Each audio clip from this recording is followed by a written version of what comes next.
And happy Tuesday, everybody. Welcome to Fight Club. Hey. Fight Club. We're back. We're back. We've missed you. It's been a while. We had some hiccups, some little bumps in the road, so we went dark for a couple weeks, but we are back, and we want to say welcome back to Fight Club, everyone. We are the show for home service business owners looking to improve their marketing, finances, systems, and culture. We're a team of self-employed industry experts, and this week we get to be joined by a king, the king himself, the pressure washing king, Jason Geiman. Thank you so much for coming on the show with us. Can you just mind giving everyone just a brief rundown of your business and yourself, just in case they may not know you, which I highly doubt that's possible? Sure. So I'm Jason Geiman. I started a pressure washing business about 10 years ago. I grew it to $1 million and I sold it. And, I did everybody's dream, grow a business and sell it and move on to the next thing. And so my next thing is I help people start and grow pressure washing businesses. I love helping someone that my new goal is to help 1,000 people to make over $100,000 a year. And so that is my new goal, to help people that never thought they could do stuff, never been, the mindset of overcoming that and helping people to start and grow pressure washing businesses. I love that. It sounds like you have so much passion behind that and so much love for the industry. So we're so excited to have you on. Thank you for joining us, Jason. My name is Taylor Maroney. I actually co-own a pressure washing company in South Florida with my husband. And I have a background in marketing. That's really where my passion lies for business owners, and helping them understand the analytics behind the data that comes from marketing companies so they can make better decisions based upon that. So I'm super excited to talk to you all about marketing today, Jason, and welcome back to Fight Club, everyone. Awesome. Yes, I missed everybody. I was on vacation, and it's exciting to be back, and I'm excited to have Jason with us this week. My name is Megan Likes. I am an accountant. I'm on vacation mode. I still have my European chill. I can't even remember my script. What do? I own Likes Accounting Company, a full service accounting firm where we do bookkeeping for home service professionals who don't want to do it themselves. I have Bookkeeping Academy Online, where I educate and empower small business owners to know their numbers so that they can live more financially rewarding lives. And I'm excited. I've got a new product coming out soon. And I own a window cleaning, gutter cleaning. We used to say pressure washing, but can't do pressure washing in California anymore. Window cleaning, gutter cleaning company in California with my husband, Jeff. And I'm happy to be back. Awesome. Welcome home, Megan. We missed you. And I'm Michelle Myers, co-owner of Pink Collars, and we put CSRs, or office team members, in your home service business remotely. And I am super excited to also report that my husband is in the service industry. He's never next to me anymore because he's out in the field. So I kind of am seeing it both sides of the coin now, and it's really been fun. And he runs a Wise Coatings location here in Northern Virginia. So welcome, Jason, to Fight Club. Every time I see you, you've got a huge smile. So I'm glad to have you here today. Thanks so much. Thanks for having me. Yeah. And lastly, I'm Martha Woodward. I previously owned a maid service business for a number of years, and I am co-founder of Quality Driven Software, and I help people build happier workplaces. So welcome to Fight Club. I have a nice, rainy, stormy morning, so hopefully internet doesn't go out.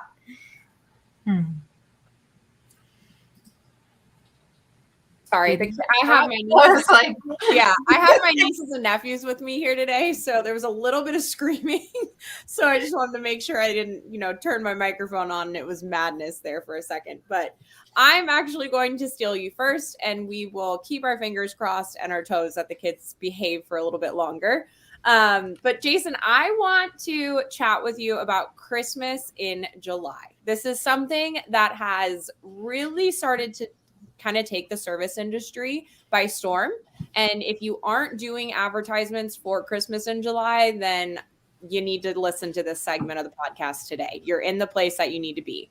So what I'm referring to is bringing the holidays into some of your advertising today. Now, you can do this if you are a pressure washing company, if you're a window cleaner, if you're a roofer, really any industry across the board can do this. But specifically, I want to touch today, because we do have Jason with us. He does have some expertise in Christmas lights. There we go.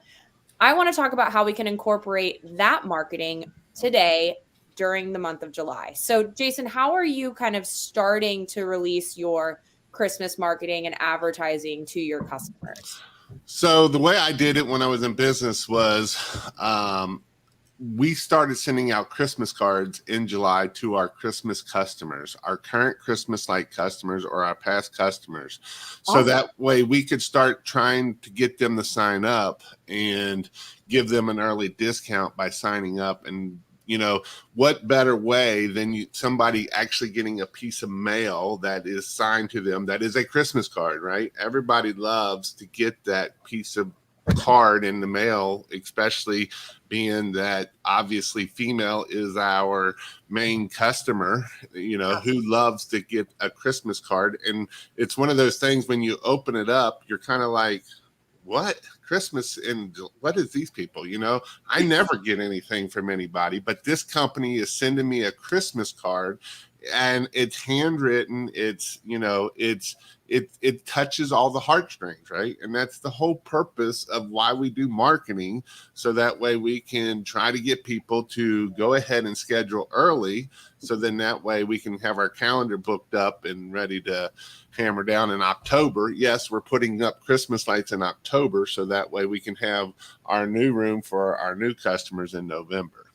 That's amazing. So you touched on a really key point I want to highlight, which is people buy on emotion, right? People really, when it comes to marketing, the emotion behind the marketing is really what drives them. So let's talk about the card a little bit. I know you said it's handwritten, obviously Christmas colors and themes, which I love. I wish I had a Christmas mug with me today. I feel like I messed up. Tasmanian Devil will have to do. But as far as wording, are we putting a nice big discount in there? Are they getting a lot of chunk of money off? Are they just getting them to schedule early? Kind of what type of feeling and emotion are you putting in through the wording along with that discount? So, you know, that the feeling is huge when we're talking about Christmas lights because we are selling on an emotion. You know, we cannot put a price on how much Christmas lights are to somebody. You know, it could be their last Christmas. They might have cancer. They may never have another Christmas. It might be their first Christmas with their first grandbaby. So that's a huge thing when we're dealing with talking about emotion. And so with that, you know, it's just literally an old Christmas card that we bought, you know, all the Christmas cards. And then we just put a little thing in there that said, hey, here's a 10% discount if you sign up for us. So that way, we can get you scheduled in October. So we'll get everything up and running for you. So you'll be ready for the holiday seasons. This is one of the reasons you're one of my favorites, Jason. So not only are you saving money, you went and bought out all the Christmas cards from last Christmas that go on sale after the holidays. You save them for July. And then we go ahead and just add in a little card that has the discount, but you're still getting a handwritten, beautiful Christmas card from your company. And that to me is so touching. And it really does. It does exactly what you says, pulls on the heartstrings. It allows these clients to, one, know you care and know you're thinking about them 5, 6, 7 months before Christmas. I mean, that alone is so meaningful to a client. You're not waiting till October. You're not waiting till you're already hanging lights, like you said. You want these people in the door, booking ahead of time so you can save room for those individuals that think of it last minute and say, you know, maybe I do want to do this year. That's where I see a lot of people when it comes to the Christmas light industry, don't plan ahead enough, especially with the marketing, because you have to. You want to make sure you have those slots available. So is there any additional besides the Christmas cards that you all did with in July for your clients or leading into the holidays, I should say?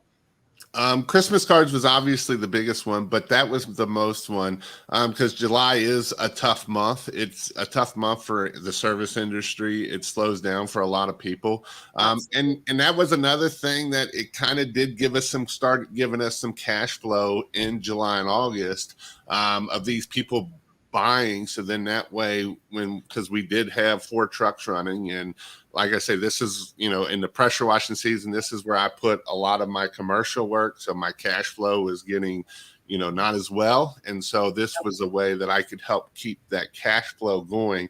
So then because I knew when October comes and we're starting to put up Christmas lights, like you say, we want to keep all our November, because that's when we put all our new customers are in November. So it was a big thing for my cash flow. So that way I wasn't hurting myself that way. That's beautiful. And before I pass you to Megan, since you are talking about money, I just want to touch on a couple of key points that Jason just said. So we're kind of wrap it all up nice and pretty in a box with a bow for Christmas. So we have, not only is Jason preparing for this in January of this year, let's say. So he went and bought all the Christmas cards January 1st on discount, on sale. He has his team then handwrite notes. So that's, again, you're just having your team handle those notes for you. You put a little card inside of those, and then from there, those get mailed out in July. Now, that is a cost to it. So you do want to prepare for that going into these months, because as Jason said, this is a tough time for a lot of industries during the summer. Families are out, they're vacationing, they might not be considering their homes at this time. So when you plan for that and plan ahead, now he's getting cash flow coming in from the marketing that he did for these Christmas lights. So he can kind of just stack that and hold on to it and help it float cash during this time frame for his season in July, and then go into leading into his Christmas lights come October. So this is a fantastic way to start to plan ahead. We always say with marketing, you have to have a plan, you have to have a budget. And when you put these things in your plan and your budget, you can then be able to allocate money where you need to during these slower timeframes, but still be able to get some in depending on what industries you're working in. So I really appreciate you really going into detail on that, Jason. I think this can help a lot of people in the Christmas light industry, and even people that are considering getting into that industry, see a way to start to prepare marketing wise as well as financially for that time frame. So thank you for hanging out with me on the marketing segment. And I'm going to pass you to Megan, because you are right on the money train right now. Awesome. I love that. And you're actually on another train that I have been thinking a lot about. I've been hearing on Facebook, in Facebook groups, from fellow home service business owners that like the summer slump feels like it's coming a little bit earlier. Maybe we're starting to feel this recession in terms of phone volume and call volume and bid volume. So you are the marketing guy. So I think we should hang out a little bit in marketing here. And I love that your sweet spot is startup, right? Like you like to help people start a pressure washing company, do it correctly, save them a lot of pain, a lot of suffering, and then help them grow it and build it up. So maybe we should go back to some basics today. Let's talk about what happens when the call volume slows down. Like, what should we be doing when we're starting to it's July. We should still be busy. Usually August is when we should start slowing down. But I'm hearing over and over again that we are slowing down earlier. So what do you think? And let's come up with some creative, spitfire ways to help get through these next couple of months. So the first thing we should do is quit answering our phone, right? That's the first thing. Not. I was like, wait, this is a commercial for Pink Colors. Let Pink Colors answer your phone. That's what that was. So I want to hit on this because I've had 3 guys this week tell me that, man, I just booked a $25,000 job. Man, I just booked a $15,000 job because I was the only one that answered my phone out of 4 other people. They told me they called 4 other people. I was the only one to answer their phone. So number one, don't ever stop answering your phone. That's the dumbest thing you could ever do. And just because we're in a slump doesn't mean that we need to be down on ourselves. This is when, hey, this gives us time to go do flipping some rocks and we can go do some marketing. Have we been doing our Google post? Have we been putting in our Google pictures? Have we been doing the things that we need to do to keep that phone going and to keep it doing? Because especially as solo entrepreneurs, it is hard to keep all these things going. And even when I had a company and there's things coming every which way, and just because you have people there doesn't mean you have a marketing person that is on top of it. And so this is a good time that, hey, we can do some marketing. We can go do some flipping rocks. And what I mean by flipping rocks is hey, we're out knocking on doors. We are knocking on businesses. We're getting into LinkedIn. We're hammering down on LinkedIn. We're trying to build relationships on LinkedIn. And that's where we're getting our commercial work. I knew July and August was going to slow down. And so I always threw my commercial work in July and August. I knew it was going to slow down. So in April, May, and even in June, I ran 3 trucks residential and 1 commercial. Well, in June and July and August, I flipped them. I went to 3 trucks commercial and 1 truck residential. So then that way I could keep it going. And that's where I was talking before about the cash flow in that month, because 3 trucks running commercial usually isn't meaning you're bringing in money for 30 to 60 days, 90 days, however long commercial jobs want to take to pay you. So that was the importance of trying to flip those and making sure I'm ready for that. And so, like I was saying, when I first started of answering, you got to answer your phone or you're just wasting your money at that point. Just because you're slow doesn't mean you might not get that $25,000 commercial job, that $50,000 commercial job. Just because it's summertime and people are on vacation, we still got people that need to have their buildings cleaned and stuff along those lines. Yeah, I love that. I also love don't get down on yourself. So if you're used to being booked out 2 to 4 weeks and suddenly you're only booked out a couple days, that's not necessarily a bad thing.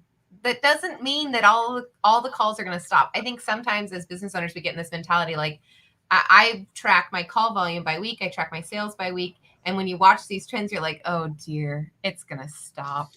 This has been a fun ride and it's about to end, like I still do that 15 years in, and I'm like, this is the end. This is the end of Jeff Likes Clean Windows. That phone is not ringing. No, that is not normal. Well, it's normal, but don't do that. It's going to start ringing again. This is totally normal. Yes, we might be headed into a recession. Yes, we might have to get used to lower call volumes going forward. But what I love that Jason just said was it's actually an opportunity to get creative. It's an opportunity to go chase down some work that you've been meaning to chase down. It's an opportunity to get organized and do the things that you should be doing. Like, we should be proactively marketing. And because we've been in this epic expansion period, some people would say for like 14 years, I'm going to say really the past 2 years have been insane. Remember last summer when you couldn't breathe at all? Okay. We probably let some of those marketing habits go. Now it's time to go back to those basics and get back involved. And when you're stressed because the phone's not ringing, or you're stressed because there's that much work on the calendar, think about all the things you can do. So Jason just gave you a lot of examples of things that you can do that are in your control that can help make that phone continue to ring, because we're going to get through this. And sorry, I'm on a soapbox, but I got to say this last part. You have survived some crazy stuff if you're listening to this over the past 2 years. Do not give up now. Don't you dare. Don't do it. Okay, sorry. I had a couple of rough calls this week and I was like, oh, come on. Really? And it sounds like, Jason, you get those calls too. Yes. And I think one thing I'm going to hit a little bit on is we are, the bigger guys are going to get the feeling of this hurting worse than even some of the smaller guys are. And I've even had some of the calls of, I'm hurting for money or whatnot. And, this is a time that, like Megan said, we've been very blessed of business coming out our years. And so we might have to sometimes we got to trim fat, and, it's not bad to trim fat of how we trim it. It's just don't let the fat sit there too long. Otherwise you will lose everything if you're not careful. Okay. We got to end on a practical note because we both just got real dark and eerie. Let's see. So what should we talk? So we talked about Christmas in July. I feel like we're at July 12th when we're recording this. So if you want to do Christmas in July, you still have time. We've got a little over 2 weeks. So that's a marketing option.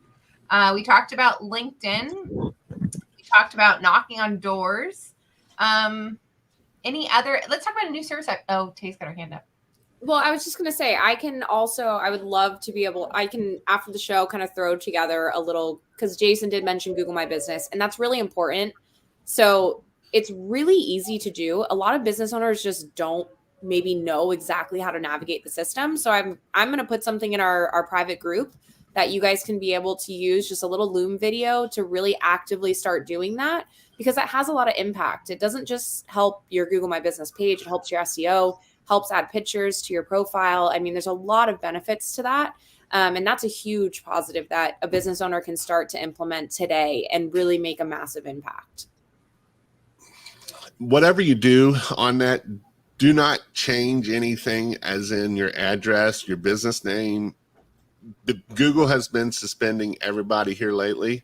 If you're changing your phone number or try to change your address, so do not do that. I'm getting more and more. I just had somebody from Florida.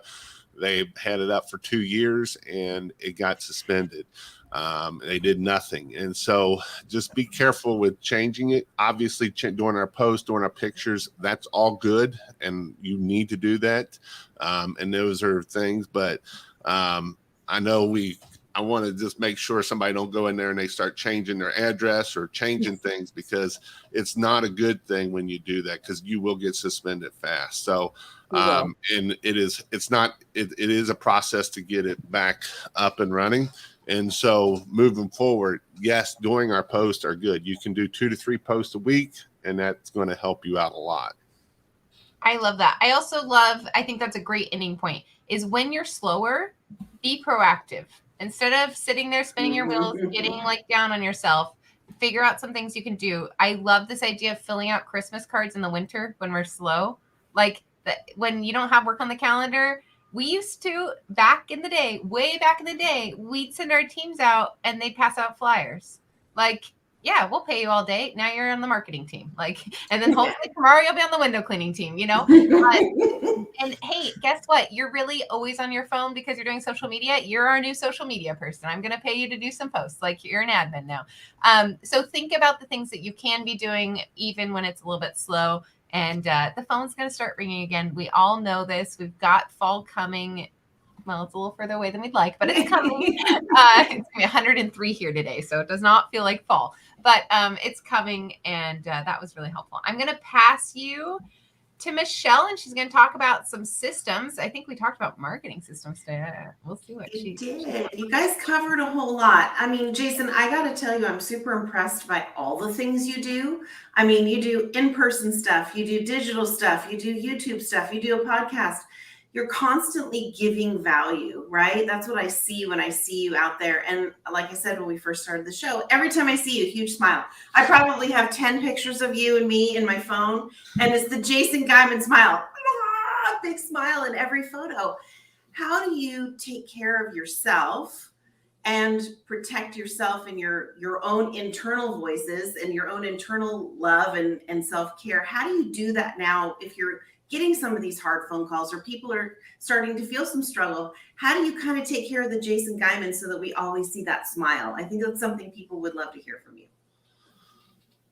That's a tough one. I've been blessed. Obviously, that's helped a lot. I don't know. That's a good question. I'm sorry. Tell us about your family or your community, or kind of how you kind of keep it all going, because it's a lot what you're doing. Really is. So I used to be a fireman too, and that was really stressful on me.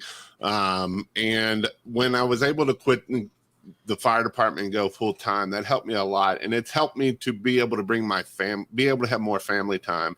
And family is very important to me. It is probably one of the most important things. I even preach it to people that are starting their business. You know, I see people that they're like, man, I worked 90 hours this past week. And I'm like, I know exactly who you was. When I was a full-time fireman and I had my business, I was working 100 hours a week, literally working 100 hours a week, and I was never home. And so with that, my youngest, she never knew who I was much. And so it was hard. And so now that I've been able to transition and I do spend more time with my kids. You know, now if I'm gone, she's calling me. Before, she never cared about who I was, where I was, or anything of those. And so with that, family time is definitely one of the most important things you can do. And if you're not taking that time to schedule it out for yourself or for your family, it's going to be hard. I get to take my kids now to bunch of the soccer practices and the dance practices, and I get to spend time with my kids. And so that is an important component as a business entrepreneur that a lot of people, I think, fail at it sometimes. We try to think that we're going to do all this work for it and to grow our business, and that's going to be good for our family. But, one of the things that we can't get back is time, and time with our family and time with our kids. I mean, that's what I love. That's the thing that I love, helping people so that you can do that. Like, I have a guy, Greg Townsend, that, he was working 60, 70 hours a week at this restaurant. COVID hit. He started his pressure washing business. He's doing $250,000, $300,000 a year. And every day at 3:00, 3:30, he takes off, goes coaches his kids at football, takes them to golf, and he's also a recovering drug addict. So he takes time to give back to that community. And he would have never been able to do that if he hadn't started just a little old pressure washing business. A lot of times people think we're just a little old pressure washer, but there's a lot of us pressure washers out here that are making more than doctors out here. Yeah. And that's the amazing thing about this is when I can help people that they can give back to their family, and they're giving their kids the time to go play football, and they're actually coaching other kids to be good people in the community. That's what makes me excited, and that's what helps me smile and helps me keeps me going and pushing forward of what I do. I love that. That's exactly what I wanted to hear, because I know that a lot of business owners, especially now with all of the negative talk that we're seeing out there, I'm seeing a lot of chatter about people that are starting challenges physically, or starting book challenges, or starting groups together. And I feel like as business owners, we really need to rally around protecting ourselves, because we really do have a lot of people relying on us in terms of our family and our team members, correct? Don't you see that? Absolutely. Okay. And investing in yourself, making sure that you are, reading books, and not just business books, but reading, books that help you grow and move on. I love that. Okay, so what have you seen out there in terms of people on challenges, whether it's books or physical fitness? I've seen a whole bunch of chatter out there. I know some of us are even in some of those things. Do you see anything? Do you see anything out there that you think that would be helpful for the listeners that they could do today that could really change this third quarter of the year? Whether it's physicality or books or something. Do you see anything that you want to share? The book that I just read that I really helped me look at things is The Magic of Thinking Big.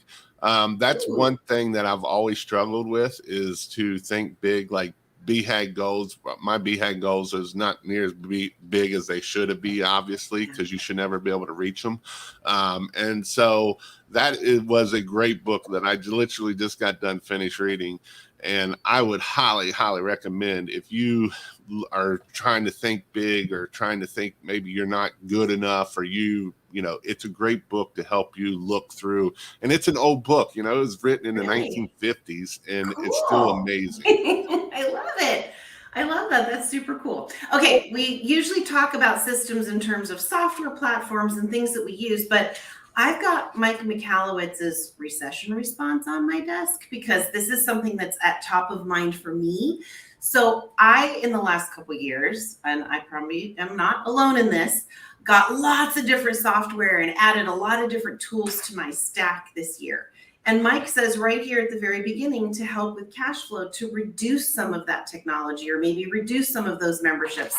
Is there anything out there that you would not take away if you were starting out in pressure washing and you had a tool or a system in place, something that you would never touch, whether it's a software platform or a company cam or a chat thing like Slack? What are some of the things that you would not cut if you were trying to cut money right now? Obviously, the king of pressure wash community, I would not cut that. Boom, not cut that. Exactly. No. Exactly. I mean, it is tough, but it is how many times have we gotten, this has become such a subscription world, right? To just sign up for this subscription and you never use it. But obviously your Netflix or your things that you may not be using are good things that you can cut and look at. And I think a lot of times people don't look at that. You know, if it's a system in your business and like a CRM, you do not want to cut your CRM. Now, you might want to change, you know, if you're on Jobber $300 plan, you might want to see if there's something better out there, or is it bringing in the money that it's worth at the end. You know, Responsibit, I wouldn't cut Responsibit. You know, that's like cutting your feet off. You know, that's like people saying, I don't want to spend money on marketing because that's how you invest in yourself. Responsibit is a way that it is, you know, it's going to guarantee you to get higher average tickets. So I wouldn't want to cut that. You know, Company Cam. You know, if you have employees and they go screw something up, the $240 that you saved by cutting it might have just cost you $2,000, $5,000. So obviously some things like that I wouldn't want to cut. But, you know, you may want to cut if there's, you know, some stuff that you're not using or you thought was a good idea and then it really wasn't. Cut those things. I love it. Okay, that's all good system stuff. I think we talked about everything. I am grateful. I'm going to hand you. Yeah, please. I'm going to add 2 things to that list. Quality-driven software, which I think is very closely tied to Company Cam for me. Like this idea of being able to know what's happening in the field. Company Cam is the checklist that makes sure they do it right. Quality driven is my check as a absentee owner to make sure it's actually getting done right. And nice job to me. Yeah. Ooh, actually, yeah. I lied. I have one more, and hire who? Because when you think about like the ecosystem, for me, I have this criteria. Is it making me money? Mm-hmm. Is it automating a manual task that I'd have to pay somebody else to do? Mm-hmm. And then can it be replaced or can it just be canceled? I love telling people it's okay to cancel something. You can always add it back later. But first I go through that impact filter. Is it making me money? If it is, probably going to keep it. And is it automating a manual task, meaning I don't have to pay somebody in the office to do that task? So sorry, could not stay quiet on that one. I love it. Reviewing our subscriptions though, and your tech stack might look different than ours. So what are the things that are making you money that you can't live without, and what are the things that you never really implemented and it's okay to cancel and try again later? It is absolutely awesome, Jason. Thank you so much. I'm going to pass you over to Martha, and she's going to hang out with you about people. I appreciate it. And we are in the red zone of the storm, so that's why I popped off earlier. Fingers crossed, we'll make it. And quick note, my buddy Kyle Walker and we would cancel our operation expense debit card or credit card, and then that way for every one of our monthly payments we had to make that mental decision. Do I want to give them my information again, or so that it didn't automatically renew? So it was a good way. So we always had a running joke, trying to get a new card. I love it. Hey, Jason, so I want to continue on. I cover people.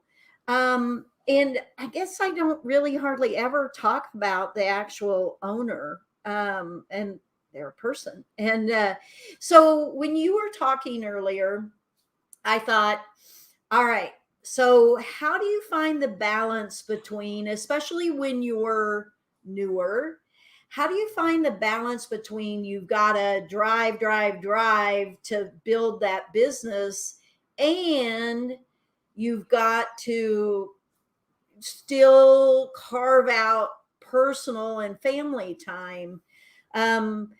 So expand on that a little bit as far as how you help people balance that, because that is a balancing act.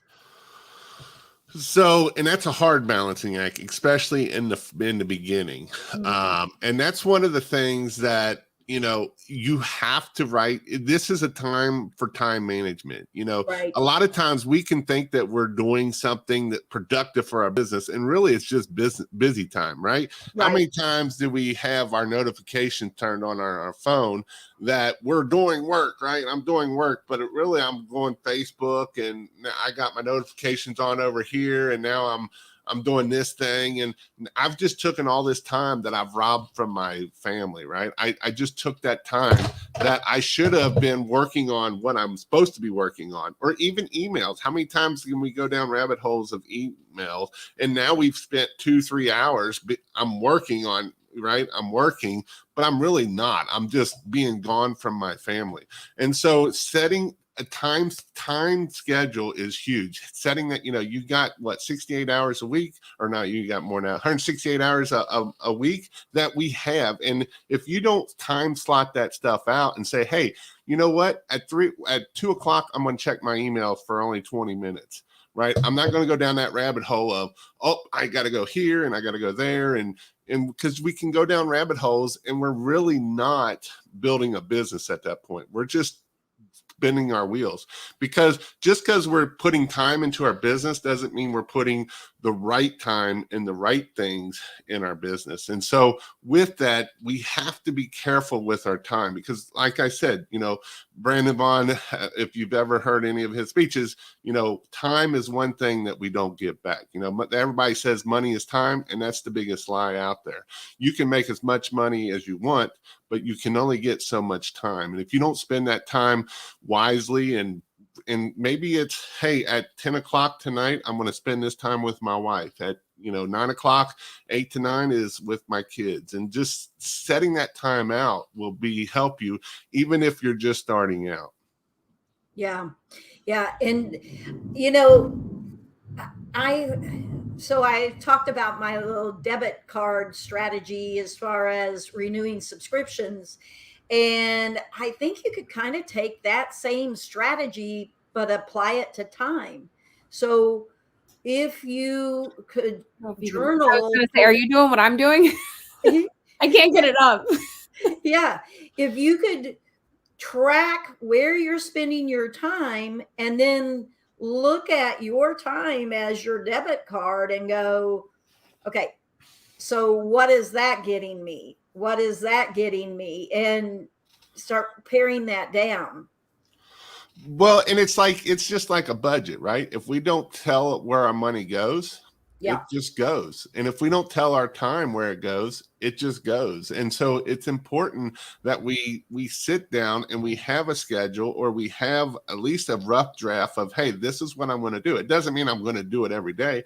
I have a lady up in Ohio that, she feels she's a single female entrepreneur with mom with 3, and she feels like she don't have time for her kids all the time, right? And so it's one of those things that this is the exercise I told her we kind of worked on was, all right, let's work on what time is business time and what time is family time. And we're not going to mix those two together. So that way, we, like you're saying, of the debit card, we making sure that we're putting our debit card in the right places.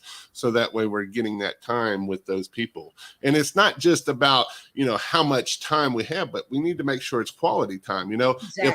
If I'm in my time with my kids, and I'm looking at my phone, and I'm, doing all this stuff, well, I'm just robbing my kid of the time that I was supposed to be giving it to them. Yeah.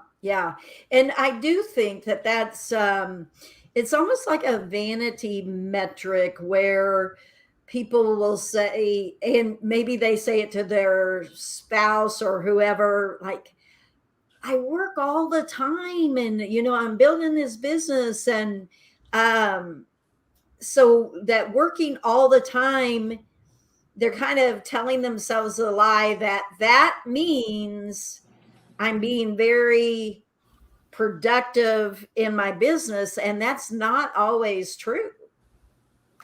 That is correct. Just because we're spending time doesn't mean anything at the end of the day. Right. Yeah. And I think it's so wise that, when you work with startups like you do, and you are helping them kind of rein in their schedule and look at time management differently, then that's so helpful, because what I have seen, and I know you've seen, is you have people who just kind of kill it their first few years, and then they get to a certain point and they honestly could pare back and probably need to mentally, but they don't, because they've conditioned themselves that this is what it requires. Yep. Yeah. So, yeah, there's a lot of, there's a lot of books out there on time management. Do you have a favorite that you like? I forget which one it was. A popular one is the 4-Hour Work Week. Yeah. And while I didn't adopt a lot of things probably from a 4-Hour Work Week, it really was a good book to make you think differently about how you use your time. And it talks a lot about outsourcing when you can. So it's worth the read, because even if you pick up one thing from a book, then that one thing can be, your 10,000 plus idea that either saves you time, money, or makes you money. Well, I think we all have unique ways, right? Maybe we can go around. I know Michelle's way is a little bit different than my way of how she kind of schedules time and time blocks. So maybe if we all just take a chance right now to just give some examples, it can really maybe impact someone today that really may be struggling with time management at this point. This is hitting close to home. I just pulled, I just moved. So all my books are like in the wrong order. I don't know. But 12-week year, that was huge for me. Essentialism. So like what is important, and is your time matching what's important to you? I read this one 3 times in 1 year because it was so good. I want to reread 4-Hour Work Week because that was like, yeah, I need to reread it. That's a great one, Martha. And then Getting Things Done, Stress-Free Productivity. I read that with my team and they loved it. It really gave everybody a framework. And I do so we do the Full Focus Planner. I think Jason does it. Martha does it. And they have this ideal work week. And every quarter you're supposed to map out your ideal work week. And I do try to revisit it every quarter.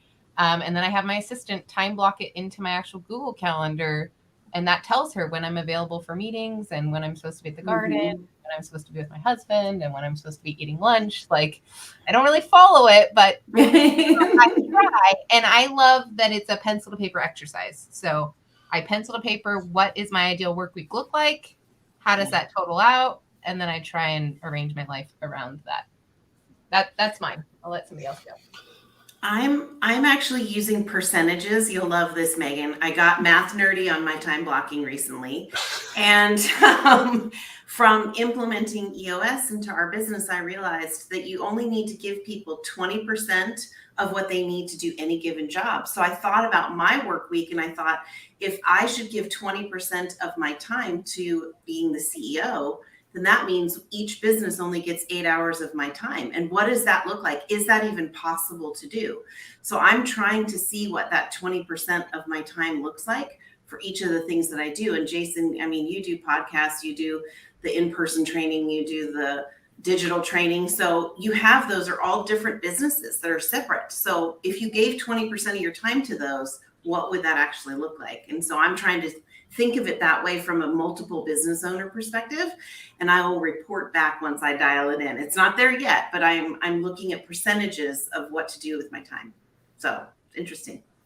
Those are both so good. I think one that I do, actually Damien and I both do, we use the Do Not Disturb on our phones. We actually set our sleep cycles to that. So that way at 8 o'clock at night, no matter what, that Do Not Disturb comes on. We're not necessarily going to sleep yet, but it puts our phones on silent. So now we have ours, because that's my family. It's my dogs and Damien. So for our family time, we maybe put a movie on, or we take the dogs on a late night walk, or something that we do together as a family, and the phones stay. They're fine. No one's calling you at 8:00 at night that you need to answer that phone call. No one's going to be email. And if they do, they email, they text, they call. It's tomorrow's problem. It's not that time with your family. So that's one that we've really noticed has made a really big impact on our family time. And it's very easy to implement the sleep cycle if you do have an iPhone. And I've never done that one. I block mine in the morning. So from 8 a.m. to 11 a.m., my phone is on Do Not Disturb, because that's like my very intense getting work done period. And then I can be reactive for the afternoon if I need to be. But, and Tay, you can like poke through that filter. So last night I needed to get into something for Fight Club. So I had to like ping. You actually poked through my filter last night. And it was like 10:15 Eastern time, and I felt terrible, but I was like, Jason's not gonna have a link unless Tay gives me this code. So you, if it's like super urgent, people can still get a hold of you. But I definitely thought twice before I clicked that notify anyway button. So Yeah. I love that. Do Not Disturb. That's a good idea. That is good. Jason, Martha, do you guys have some? The Google Calendar, that was something that I actually, I write a lot of my stuff in there, whether it's my podcast, and then my wife and ours are together. So then that way, I know when the kids are going to, if I got to take them or whatnot. And a lot of people don't understand the Google Calendar. And so making sure you know how the Google Calendar works can help you out and keep things in line. Yeah. And coaches have tried to time block me for years. Gail Bryan, she's talking to you. I am very resistant to it. So what I find works for me better is to make my list of goals, either for that week or for the day. And that works better for me because, for example, I think it was just last week, I had to get a seminar done and I had number of things I had to get accomplished. But then I had like an impromptu thing where somebody was saying, hey, meet me at the pool, blah, blah, blah. And I said, I was so good. I was like, nope, I've got these two things. And so that works for me because it's very tangible. And I can be like, nope, I have to get these checked off. And did I put, nose to the grindstone and got those done? Yeah, I did. So you can't time block me, but you can task orient me. We laugh because we all know we cannot time block Martha. It's impossible. I mean, even getting Martha to commit to a meeting, she like hems and haws, like, well, do we? I don't know. Yeah, it's the old debit card. What am I going to get for this? I love that. That was really fun. We've not done a round robin like that in a while. Yeah, it was great. Yeah. Well, we want to do some homework then? We ready for homework, guys? Yeah, let's. Awesome. All right. So Jason, right now we're about to do some homework. So you can feel free to add some at the end. We'll kind of go around first. And then listeners, for homework, please remember, we only want you to choose one of these 4 to 5 pieces of homework right now. It is important that you execute this. That's what makes our podcast different. We want you to move the needle forward in your business. And we want you to be able to see this as an accomplishment, not as some homework that's nagging at you and you're going to tell the teacher your dog ate it. So choose something that speaks to you. Choose something that really moved you this week. For marketing, I want you to focus on something that you can do for your business right now to start promoting services that might be happening later in the year. Now, whether that's gutter cleaning, whether that is Christmas lights, whether that is snow plowing, there's a bunch of different things in different industries out there that we can really focus on that might be seasonal for the winter time of year. And if you are one of those seasonal companies, I want you just to take a step back and take a look at how you can be able to start doing that. Do you need to print a flyer from the office and have your team go out, as Megan said, and be the marketing team for the day? If that's the case, do it. If you have some time to grab some postcards and have your team handwrite some notes, have them be little Santa's elves, do it. That's going to make a difference in your business moving forward throughout the rest of this year. Proactivity and marketing is going to be the key as we go through these timeframes we've been talking about today. I love it. I'm going to piggyback a little bit on it. And it feels holistic with everything else we talked about today. I'd like you to write a list of things that you and your team should be doing when it's slow. So as we're headed into our summer slump, like what are some go-to activities that you as the owner can be doing? What are some go-to activities that your team can be doing? I saw a post yesterday and it was like, I have a really good crew right now. I'm stressed about not having enough work on the calendar to keep them all going. I don't want to lay them off. I know fall is going to come.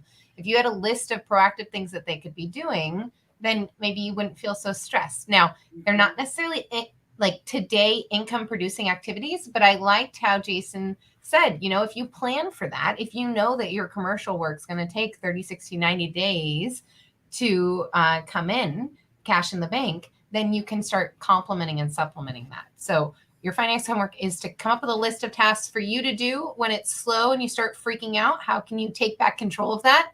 And then a list of tasks for your staff to do, your team to do when the calendar's light, so that you don't have to stress about laying them off. Love that one. And I am going to piggyback on Jason's idea because I think it's fantastic. If all you can do for time blocking is just choose when your work time is and when your personal time is, let's just start with that. Do that for this next quarter. Run it all the way until the end of September so that this third quarter is completely blocked out, and then revisit it at the end of the third quarter and look at what has occurred in your family or in your personal life or in your business life. See if you can just pull those two things together and put them on the calendar and then watch the results. So I'm going to ask you to do time blocking for your homework today. And I am going to ask you to read the 4-Hour Work Week, since I mentioned that book. And, you guys, it's not so much about like not working, that's not what it's about, but it's about, I would say, maybe overly dramatic, but saving your soul, not hating your business, not being so burned out, not being so miserable. So it's don't let the business control you, and figure out how you can control your time. And then Jason, would you like to give some homework? Sure. Write down your goals. What do you want for not just your business, but what do you want for your family? What do you want for your spouse? Maybe do it as family goals. And it's important because you might write it down as a family and see, and even ask your kids, what do they want? And when you write down goals, what happens when we write down goals, right? They usually achieve them. 100%. What do they say? They say a goal that's not written down is just a wish. I think so. I like that. Nice. Awesome. Well, Jason, how can we have our listeners find you? If they want to reach out, talk to the pressure washing king himself, what is the best way for them to get into contact with you? So you can go check out kingofpressurewash.com. That is kind of where I have everything sitting. I do a live every Thursday night and Sunday night at 9:00 Eastern on YouTube. And then I also have a podcast that comes out every Tuesday morning. And then for Christmas lights, I have christmaslights.io, and I will be doing a podcast and YouTube live on it on Tuesday nights at 9. So wow, I love that. That's a new thing. Awesome. Cool. Talk about time blocking. Yeah, I know. He's got it all down. I love it. Okay, beautiful. And we always end, Jason, with a quote. And this one just resonated with me as we were talking today, because it seems like you've really gotten this one down. And it says, when you're in a position to have gotten so much, the gift at this point is giving back. And that's by Paul Stanley. So thank you so much for all that you're doing for the community and for all the business people that you serve every week with all this awesome content. We're so grateful that you joined us today. And check out everything that Jason's given away over there with all the places that he just sent us. And have a great week, everybody, and keep fighting. Go fight. See you. Great week. Hey, see you later. See you next Tuesday. Bye.